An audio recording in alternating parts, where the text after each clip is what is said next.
Hola a todos, mi nombre es Gerardo Ferretis de León y soy educador. Esta es la lectura de la obra de José Ortega y Gasset titulada La rebelión de las masas. Segunda parte, sección 14. ¿Quién manda en el mundo? Subsecciones 4, 5 y 6. El texto forma parte de la edición publicada en Holanda en 1937. Para una mejor comprensión de esta lectura, las frases y expresiones en inglés, latín, italiano, francés y portugués fueron reemplazadas por su equivalente más cercano del español. Si desea usted tener una copia de lo que aquí se lee, la puede solicitar en forma gratuita a gerardo-ferretis@hotmail.com. Los videos subsecuentes sobre este libro y de otros libros que se harán posteriormente se hacen sin fines de lucro, con el objeto de contribuir al estudio, a la investigación y al desarrollo de la cultura en general. Saludo a mis amigos y amigas educadores de todo el mundo. Solicito disculpas anticipadas por los errores de lectura que pudieran cometerse en este proyecto de apoyo a la educación. Espero sinceramente que les sea de utilidad. Tampico, Tamaulipas, México, a 4 de octubre de 2013. Comienza La rebelión de las masas de José Ortega y Gasset, segunda parte, sección 14, ¿Quién manda en el mundo? Subsección 4. La función de mandar y obedecer es la decisiva en toda sociedad. Como ande en esta turbia la cuestión de quién manda y quién obedece, todo lo demás marchará impura y torpemente. Hasta la más íntima intimidad de cada individuo, salvas genitales excepciones, quedará perturbada y falsificada. Si el hombre fuese un ser solitario que accidentalmente se haya trabado en convivencia con otros, ¿acaso permaneciese intacto de tales repercusiones, originadas en los desplazamientos y crisis del imperar, del poder? Pero como es social, en su más elemental textura, queda trastornado en su índole privada por mutaciones que en rigor solo afectan inmediatamente a la colectividad. De aquí que si se toma aparte un individuo y se le analiza, cabe colegir, sin más datos, cómo anda en su país la conciencia de mando y obediencia. Fuera interesante y hasta útil someter a este examen el carácter particular del español medio. La operación sería, no obstante, enojosa y, aunque útil, deprimente. Por eso la elude. Pero haría ver la enorme dosis de desmoralización íntima, de encallamiento que en el hombre medio de nuestro país produce el hecho de ser España, una nación que vive desde hace siglos con una conciencia sucia en la cuestión de mando y obediencia. El encallamiento no es otra cosa que la aceptación,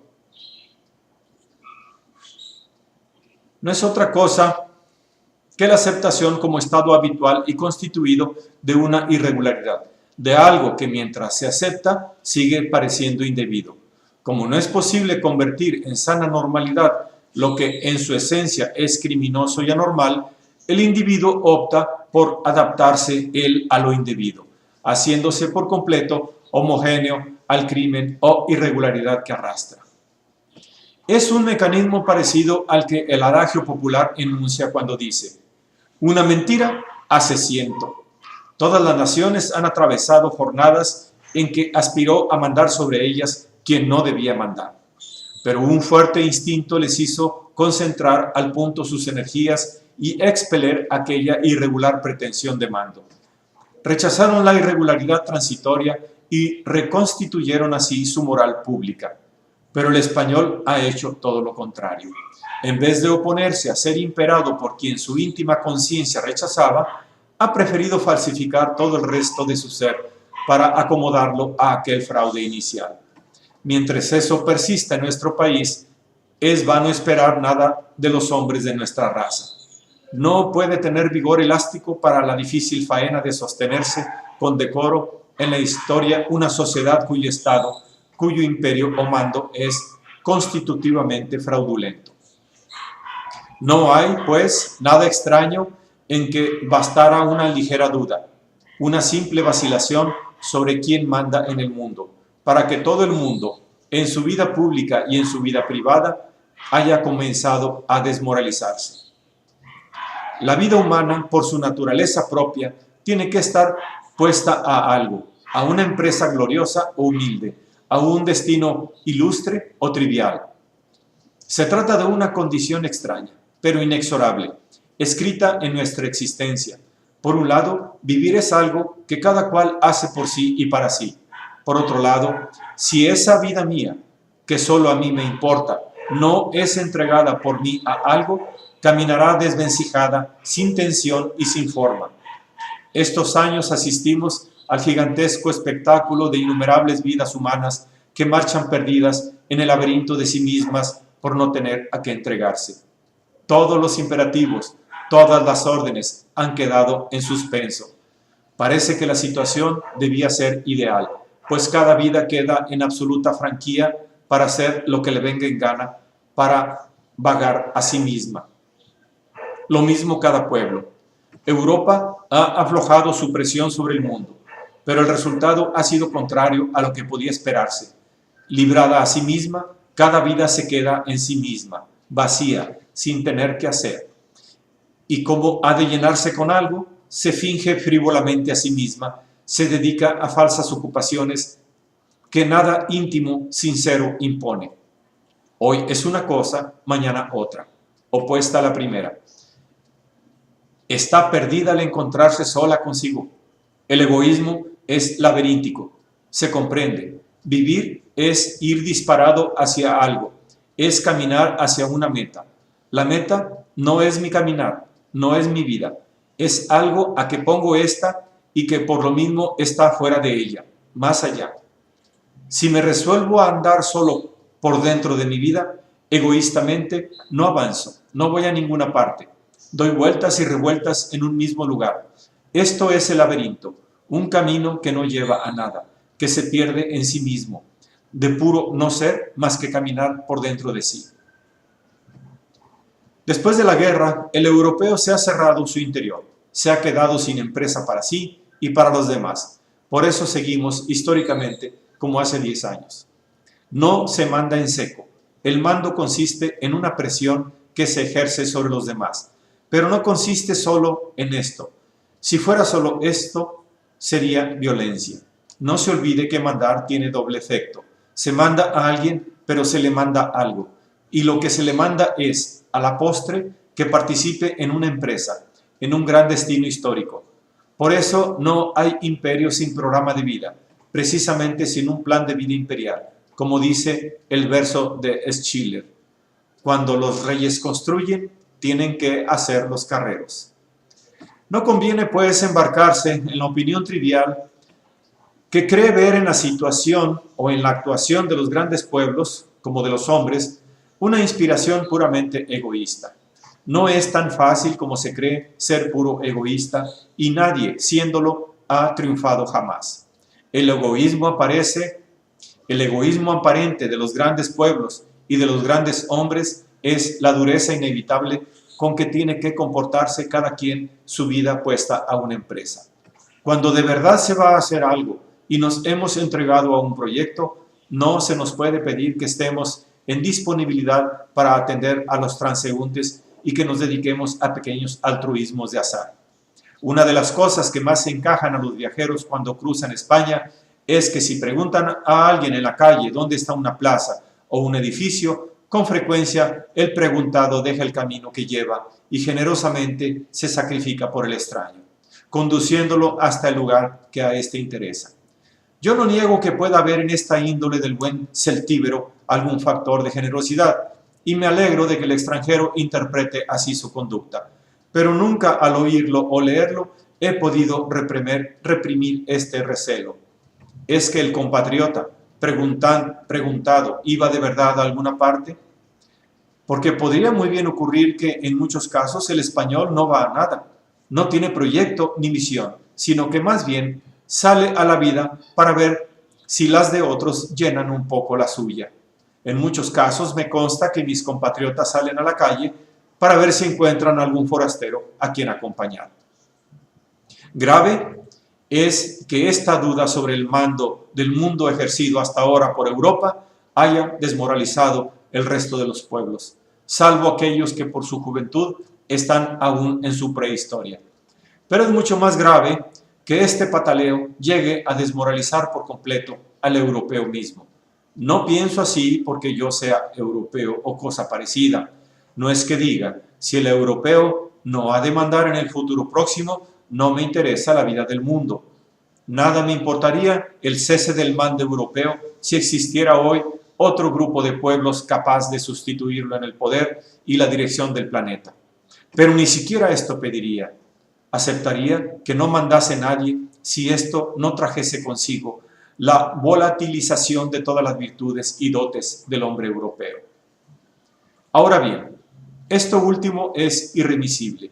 Si el europeo se habitúa a no mandar él, bastarán generación y media para que el viejo continente y tras él el mundo todo caiga en la inercia moral, en la esterilidad intelectual y en la barbarie omnímoda. Solo la ilusión del imperio y la disciplina de responsabilidad que ella inspira pueden mantener en tensión las almas de Occidente. La ciencia, el arte, la técnica y todo lo demás viven de la atmósfera tónica que crea la conciencia de mando. Si esta falta, el europeo se irá envileciendo. Ya no tendrán las mentes esa fe radical en sí mismas que las lanza enérgicas, audaces, tenaces, a la captura de grandes ideas nuevas en todo orden. El europeo será definitivamente cotidiano, incapaz de esfuerzo creador y lujoso, recaerá siempre en el ayer, en el hábito, en la rutina. Se hará una criatura chabacana, formulista, huera, como los griegos de la decadencia y como los de toda la historia bizantina. La vida creadora supone un régimen de alta higiene, de gran decoro, de constantes estímulos que excitan la conciencia de la dignidad. La vida creadora es vida enérgica y esta solo es posible en una de estas dos situaciones, o siendo uno el que manda, o hallándose alojado en un mundo donde manda alguien a quien reconocemos pleno derecho para tal función. O mando yo u obedezco, pero obedecer no es aguantar, aguantar es envilecerse, sino al contrario, estimar al que manda y seguirlo, solidarizándose con él, situándose con fervor bajo el ondeo de su bandera. Subsección 5. Conviene que ahora retrocedamos al punto de partida de estos artículos, al hecho tan curioso de que en el mundo se hable estos años tanto sobre la decadencia de Europa. Ya es sorprendente el detalle de que esta decadencia no haya sido notada primeramente por los extraños, sino por el descubrimiento de ella, sino que el descubrimiento de ella se deba a los europeos mismos. Cuando nadie, fuera del viejo continente, pensaba en ello, ocurrió a algunos hombres de Alemania, de Inglaterra, de Francia, esta sugestiva idea. ¿No será que empezamos a decaer? La idea ha tenido buena prensa y hoy todo el mundo habla de la decadencia europea como de una realidad inconcusa. Pero detened al que la enuncia con un leve gesto y preguntadle en qué fenómenos concretos y evidentes funda su diagnóstico.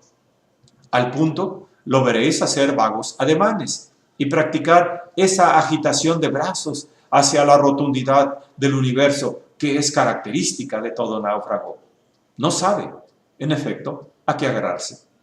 La única cosa que sin grandes precisiones aparece cuando se quiere definir la actual decadencia europea es el conjunto de dificultades económicas que encuentra hoy delante de cada una de las naciones europeas.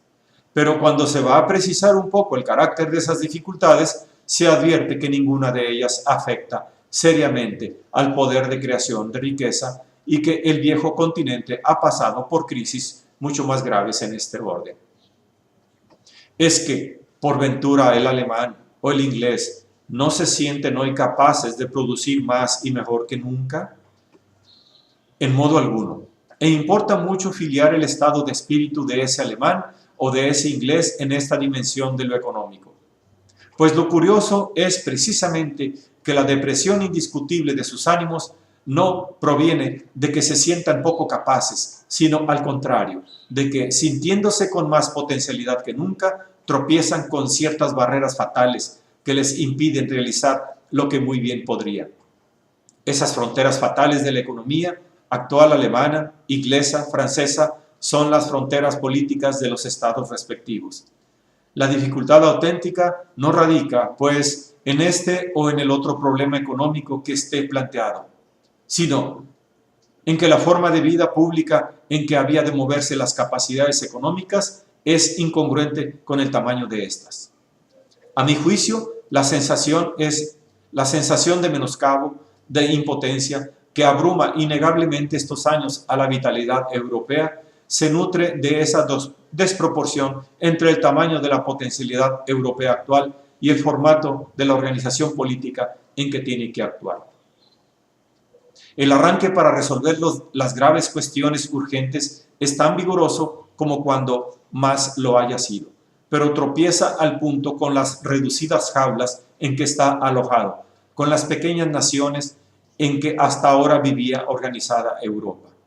El pesimismo, el desánimo que hoy pesa sobre el alma continental se parece mucho al del ave de ala larga, que al batir sus grandes remeras se hiere contra los hierros del jaulón.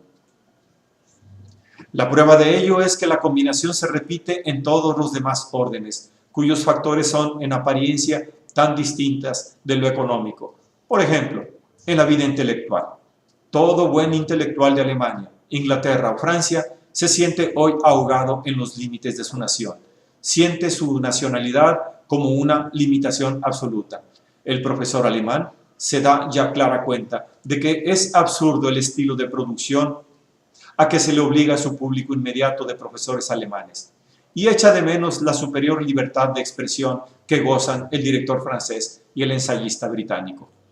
Viceversa, el hombre de letras parisiense comienza a comprender que está agotada la tradición de mandarianismo literario, de verbal formalismo a que se le condena su oriondez francesa, y preferiría, conservando las mejores calidades de esa tradición, integrarla con algunas virtudes del profesor alemán. En el orden de la política interior pasa lo mismo. No se ha analizado aún a fondo la extrañísima cuestión de por qué anda tan en agonía la vida política de todas las grandes naciones. Se dice que las instituciones democráticas han caído en desprestigio, pero esto es justamente lo que convendría explicar, porque es un desprestigio extraño. Se habla mal del Parlamento en todas partes, pero no se ve que en ninguna de las naciones que cuentan se intente su sustitución, ni siquiera que existan perfiles utópicos de otras formas de estados que, al menos idealmente, parezcan preferibles. No hay, pues, que creer mucho en la autenticidad de este aparente desprestigio. No son las instituciones, en cuanto a instrumento de vida pública, las que marchan mal en Europa, sino las tareas en que emplearlas. Faltan programas de tamaño congruente con las dimensiones efectivas que la vida ha llegado a tener dentro de cada individuo europeo. Hay aquí un error de óptica que conviene corregir de una vez, porque da grima escuchar las inepcias que a toda hora se dicen, por ejemplo, a propósito del Parlamento. Existe toda una serie de objeciones válidas al modo de conducirse los parlamentos tradicionales, pero si se toman una a una, se ve que ninguna de ellas permite la conclusión de que deba suprimirse el Parlamento, sino, al contrario, todas llevan por vía directa y evidente a la necesidad de reformarlo. Ahora bien, lo mejor que humanamente puede decirse de algo es que necesita ser reformado, porque ello implica que es imprescindible y que es capaz de nuestra vida y de nueva vida. El automóvil actual ha salido de las objeciones que se pusieron al automóvil de 1910. Mas la desestima vulgar de que ha caído el Parlamento, en que ha caído el Parlamento, no precede de esas objeciones. Se dice, por ejemplo, que no es eficaz. Nosotros debemos preguntar entonces, ¿para qué no es eficaz? Porque la eficacia es la virtud que un utensilio tiene para producir una finalidad. En este caso, la finalidad sería la solución de los problemas públicos en cada nación. Por eso exigimos de quien proclama la ineficacia de los parlamentos que posea él una idea clara de cuál es la solución de los problemas públicos actuales. Porque si no, si en ningún país está hoy claro, ni aún teóricamente, en qué consiste lo que hay que hacer, no tiene sentido acusar de ineficiencia a los instrumentos institucionales. Más valía recordar que jamás institución alguna ha creado en la historia estados más formidables, más eficientes que los estados parlamentarios del siglo XIX. El hecho es tan indiscutible que olvidarlo demuestra franca estupidez. No se confunde, pues, la posibilidad y la urgencia de reformar profundamente las asambleas legislativas para hacerlas aún más eficaces con declarar su inutilidad. El desprestigio de los parlamentos no tiene nada que ver con sus notorios defectos. Precede de otra causa, ajena por completo a ellos en cuanto a utensilios políticos. Precede de que el europeo no sabe en qué emplearlos, de que no estima las finalidades de la vida pública tradicional. En suma, de que no siente ilusión por los estados nacionales en que está inscrito y prisionero. Si se mira con un poco de cuidado ese famoso desprestigio, lo que se ve es que el ciudadano, en la mayor parte de los países, no siente respeto por su Estado. Sería inútil sustituir el detalle de sus instituciones, porque lo irrespetable no son estas, sino el Estado mismo, que se ha quedado chico. Por vez primera, al tropezar el europeo en sus proyectos económicos, políticos, intelectuales, con los límites de su nación, siente que aquellos, es decir, sus posibilidades de vida, su estilo vital, son inconmensurables en el tamaño del cuerpo colectivo en que está encerrado. Y entonces ha descubierto que ser inglés, alemán o francés es ser provinciano. Se ha encontrado, pues, con que ese menos que antes, porque antes el francés, el inglés y el alemán creían, cada cual por sí, que eran el universo. Este es, me parece, el auténtico origen de esa impresión de decadencia que aqueja al europeo. Por lo menos, un origen puramente íntimo y paradójico, ya que la presunción de haber menguado nace precisamente de que ha crecido su capacidad y tropieza con una organización antigua, dentro de la cual ya no cabe. Para dar a lo chico, para dar a lo dicho un sostén plástico que lo aclare, tómese cualquier actividad concreta. Por ejemplo, la fabricación de automóviles. El automóvil es inventado puramente europeo. Sin embargo, hoy es superior la fabricación norteamericana de este artefacto. Consecuencia, el automóvil europeo está en decadencia. Y sin embargo, el fabricante europeo, industrial o técnico de automóviles sabe muy bien que la superioridad del producto americano no precede de ninguna virtud específica gozada por el hombre de ultramar, sino sencillamente de que la fábrica americana puede ofrecer un producto sin traba alguna a 120 millones de hombres. Imagínense que una fábrica europea viese ante sí un área mercantil formada por todos los estados europeos y sus colonias y protectorados. Nadie duda de que ese automóvil previsto para 500 o 600 millones de hombres sería mucho mejor y más barato que el Ford. Todas las gracias peculiares de la técnica americana son casi seguramente efectos y no causas de la amplitud y homogeneidad de su mercado. La racionalización de la industria es consecuencia automática de su tamaño. La situación auténtica de Europa vendría, por lo tanto, a ser esta. Su magnífico y largo pasado la hace llegar a un nuevo estadio de vida donde todo ha crecido, pero a la vez las estructuras supervivientes de ese pasado son enanas e impiden la actual expansión. Europa se ha hecho en forma de pequeñas naciones. En cierto modo, la idea y el sentimiento nacionales han sido su invención más característica, y ahora se ve obligada a superarse a sí misma. Este es el esquema del drama enorme que va a representarse en los años venideros. ¿Sabrá liberarse de supervivencias o quedará prisionera para siempre en ellas? Porque ya ha acaecido una vez en la historia que una gran civilización murió por no poder sustituir su idea tradicional de Estado. Subsección 6. He contado en otro lugar la pasión y muerte del mundo grecorromano. Y en cuanto a ciertos detalles, me remito a lo dicho ahí. Pero ahora podemos tomar el asunto bajo otro aspecto. Griegos y latinos aparecen en la historia alojados como abejas en su colmena, dentro de urbes, de ciudades-estados. Este es un hecho que en estas páginas necesitamos tomar como absoluto y de génesis misteriosa. Un hecho de que hay que partir sin más, como el zoólogo parte del dato bruto e inexplicado de que la avispa de arena vive solitaria, errabunda, peregrina, y en cambio la rubia abeja solo existe en enjambre constructor de panales. El caso es que la excavación y la arqueología nos permiten ver algo de lo que había en el suelo de Atenas y en el de Roma antes de que Atenas y Roma existiesen.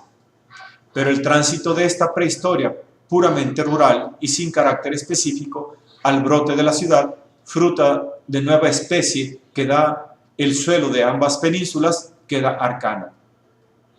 Ni siquiera está claro el nexo étnico entre aquellos pueblos protohistóricos y estas extrañas comunidades, que aportan al repertorio humano una gran innovación, la de construir una plaza pública, y en torno una ciudad cerrada al campo, porque, en efecto, la definición más certera de lo que es la urbe y la polis se parece mucho a la que cómicamente se da del canon.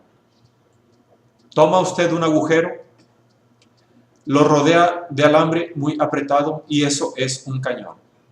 Pues lo mismo, la urbe o polis comienza por ser un hueco, el foro, el ágora, y todo lo demás es pretexto para asegurar este hueco, para delimitar su entorno.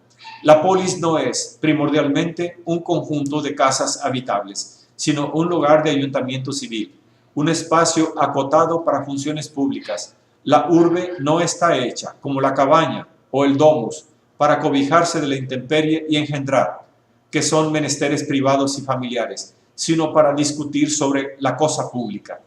Nótese que esto significa nada menos que la invención de una nueva clase de espacio, mucho más nueva que el espacio de Einstein. Hasta entonces solo existía un espacio, el campo, y en él se vivía con todas las consecuencias que esto trae para el ser del hombre. El hombre campesino es todavía un vegetal. Su existencia, cuanto piensa, siente y quiere, conserva la modorra inconsciente de que vive la planta. Las grandes civilizaciones asiáticas y africanas fueron, en este sentido, grandes vegetaciones antropomorfas. Pero el grecorromano decide separarse del campo, de la naturaleza, del cosmos geobotánico. ¿Cómo es esto posible? ¿Cómo puede el hombre retraerse del campo? ¿A dónde irá? Si el campo es toda la tierra, si es lo ilimitado. Muy sencillo, limitando un trozo de campo mediante unos muros que opongan el espacio incluso y finito al espacio amorfo y sin fin. He aquí la plaza. No es como la casa, un interior cerrado por arriba, igual que las cuevas que existen en el campo, sino que es pura y simplemente la negación del campo. La plaza, merced a los muros que la acotan, es un pedazo de campo que se vuelve de espaldas al resto, que prescinde del resto y se opone a él. Este campo menor y rebelde, que practica secesión del campo infinito y se reserva a sí mismo frente a él, es campo abolido y, por lo tanto, un espacio sui generis, novísimo, en que el hombre se liberta de toda comunidad con la planta y el animal, deja a estos fuera y crea un ámbito aparte, puramente humano. Es el espacio civil. Por eso Sócrates, el gran urbano, triple extracto del jugo que resuma la polis, dirá: yo no tengo que ver con los árboles en el campo, yo solo tengo que ver con los hombres en la ciudad. ¿Qué han sabido nunca de esto el hindú, ni el persa, ni el chino, ni el egipcio? Hasta Alejandro y César, respectivamente, la historia de Grecia y de Roma consiste en la lucha incesante entre esos dos espacios, entre la ciudad racional y el campo vegetal, entre el jurista y el abriego, entre el ius y el rus. No se crea que este origen de la urbe es una pura construcción mía y que solo le corresponde una verdad simbólica. Con rara insistencia, en el estrato primario y más hondo de la memoria, conservan los habitantes de la ciudad grecolatina el recuerdo de una cohabitación. No hay, pues, que solicitar los textos, basta con traducirlos. Cohabitación es acuerdo de irse a vivir juntos. Por lo tanto, ayuntamiento, estrictamente en el doble sentido físico y jurídico de este vocablo. Al desparramamiento vegetativo por la campiña sucede la concentración civil de la ciudad. La urbe es la supercasa, la superación de la casa o nido infrahumano, la creación de una entidad más abstracta y más alta que la casa familiar. Es la república, la politeia, que no se compone de hombres y mujeres, sino de ciudadanos. Una dimensión nueva, irreductible a las primigenias y más próximas al animal, se ofrece al existir humano, y en ella van a poner los que antes solo eran hombres sus mejores energías. De esta manera nace la urbe, desde luego como Estado. En cierto modo, toda la costa mediterránea ha mostrado siempre una espontánea tendencia a este tipo estatal. Con más o menos pureza, el norte de África, Cartago, la ciudad, repite el mismo fenómeno. Italia no salió hasta el siglo XIX del Estado-ciudad y nuestro Levante cae en cuanto puede en el cantonalismo, que es un resabio de aquella milenaria inspiración. El Estado-ciudad, por la relativa parvedad de sus ingredientes, permite ver claramente lo específico del principio estatal. Por una parte, la palabra Estado indica que las fuerzas históricas consiguen una combinación de equilibrio, de asiento. En este sentido significa lo contrario de movimiento histórico. El Estado es convivencia estabilizada, constituida, estática. Pero este carácter de inmovilidad, de forma quieta y definida, oculta, como todo equilibrio, el dinamismo que produjo y sostiene al Estado. Hace olvidar, en suma, que el Estado constituido es solo el resultado de un movimiento anterior de lucha, de esfuerzos que a él tendían. Al Estado constituido precede el Estado constituyente, y este es un principio de movimiento. Con esto quiero decir que el Estado no es una forma de sociedad que el hombre se encuentra dada y en regalo, sino que necesita fraguarla penosamente. No es como la horda o la tribu y demás sociedades fundadas en la consanguinidad que la naturaleza se encarga de hacer sin colaboración con el esfuerzo humano. Al contrario, el Estado comienza cuando el hombre se afana por evadirse de la sociedad nativa dentro de la cual la sangre lo ha inscrito. Y quien dice la sangre dice también cualquier principio natural. Por ejemplo, el idioma. Originariamente, el Estado consiste en la mezcla de sangres y lenguas. Es superación de toda sociedad natural. Es mestizo y plurilingüe. Así, la ciudad nace por reunión de pueblos diversos.